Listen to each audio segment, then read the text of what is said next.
Not a week goes by that I don't have someone come up to me and ask me the question, do you think the people sitting here in this church really care about me? Do you think they really want to know what's going on with me? You're not asking this in a kind of whiny, complaining kind of way, but in a questioning, searching way. I came across a great definition this week of the word spiritual that helped me understand that raising questions like this can actually be a spiritual practice. This definition said that something is spiritual if it evokes a yearning within us to be connected with something larger than our own egos. Just think about that. We're engaged in a spiritual practice if whatever it is that we are doing is evoking something within us that makes us long to be connected with something greater than ourselves. Which leads us to the focus on the spiritual practice of being part of a community. The call to live our spiritual lives as part of a community is not something that is unique to Christianity. In every major religion, community is the place where the teachings of that religion are tested and lived out. They're lived out either in ways that are life-saving or in ways that can explode in our face with dysfunction and venom. Some of us have probably had glimpses of both of these things, of the life-saving part and of the venomous part. There are probably more of us, however, who've experienced communities where everything was just so dadgum bland and boring and superficial that there wasn't enough energy there either to explode or to do some life-saving work. Jesus of Nazareth modeled with his own life and his ministry the call to be part of a community that would have the power to bring life because of its capacity to love. Jesus reminded his followers of the commandments of God so many times, but as far as I know, he only gave one commandment to us himself. And that commandment was to love as he loved us. Today's scripture records this commandment in the 15th chapter of the Gospel of John, verses 12 through 17. This section of John is called Jesus' Farewell Address, but it seems like a formal title for the setting in which he actually gave these words. He wasn't on a mountaintop somewhere lecturing to thousands of would-be followers. He wasn't in the temple. He was sitting around the dinner table with those who had been his closest colleagues and friends. And he said these words, "This is my commandment, that you love one another as I have loved you. No one has greater love than this, to lay down one's life for one's friends. You are my friends if you do what I command you. I do not call you servants any longer, because the servant does not know what the master is doing.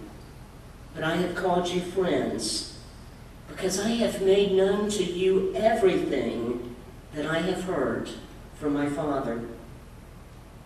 You did not choose me, but I chose you, and I appointed you to go and bear fruit that would last. I am giving you these commands that you may love one another." Thanks be to God for this word. Somehow I think Jesus knew that our best chance as humans for seeing the face of God was and is to love the real live people who are sitting right around us. In my opinion, Jesus' ministry would have been easier and a heck of a lot less frustrating if he had just hired a couple of assistants to do what he told them to do, a couple of assistants who wouldn't ask a whole lot of questions or talk back or say they had a better idea than his, like the disciples did so often. These assistants could have focused on the logistics of helping Jesus with his ministry. Not that he had a whole lot of logistics. When you go wherever the Spirit is leading you next, you don't have to have a day timer or an itinerary. When you walk everywhere, you don't have to make complicated travel arrangements. When you depend on someone inviting you to dinner for the next meal, you don't have to do a lot of shopping or preparing. And if you're Jesus, if somebody doesn't invite you, you just say, "Thank God, I wanted to fast and pray." When you don't have electricity, you don't have to worry about the sound system or microphones, much less heating or air conditioning. God knows Jesus didn't even need someone to put out yard signs or hang a banner, much less get bulletins printed. The more I think about it, he only needed one personal assistant, and that would have been quite enough to do everything that he needed doing.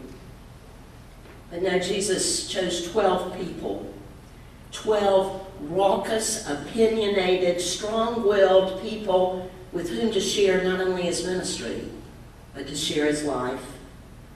The only reason I can think of for him doing this is because he sensed that ultimately none of us would be able to make much progress in our own spiritual journeys outside of a community.